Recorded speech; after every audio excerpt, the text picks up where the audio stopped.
But ఇక్కడ పాండవ శిబిరాల దగ్గర భీముడు, నకులుడు అలా వెళ్ళిపోగానే కృష్ణుడు ధర్మరాజు దగ్గరికి వచ్చి, భీముడు, నకులుడు వెళ్తున్నారు. భీముడు అశ్వత్థామతో పోరాడితే అశ్వత్థామ దగ్గర బ్రహ్మాస్త్రం ఉంది. ద్రోణాచార్యుడు తన కొడుకు కదా అని బ్రహ్మాస్త్రాన్ని ఇచ్చాడు. కానీ అశ్వత్థామలో ఉన్న క్రూరత్వం, సడన్గా కోపం వచ్చే తత్వం ఇవన్నీ బాగా తెలుసు ద్రోణాచార్యుడికి.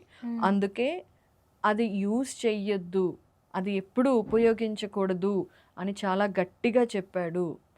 మానవులు ఎక్కడైతే ఉంటారో అక్కడ బ్రహ్మాస్త్రం వేయకూడదు. అలాగే నీకు ఎంత కష్టం వచ్చినా నీకున్న మిగతా అస్త్రశస్త్రాలు వాడు కానీ బ్రహ్మాస్త్రం వాడకు అని చెప్పాడు.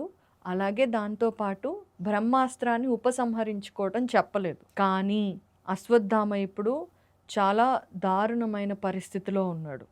అతని ఉగ్ర రూపం, క్రూరత్వం అన్నీ పై స్థాయిలో ఉన్నాయి.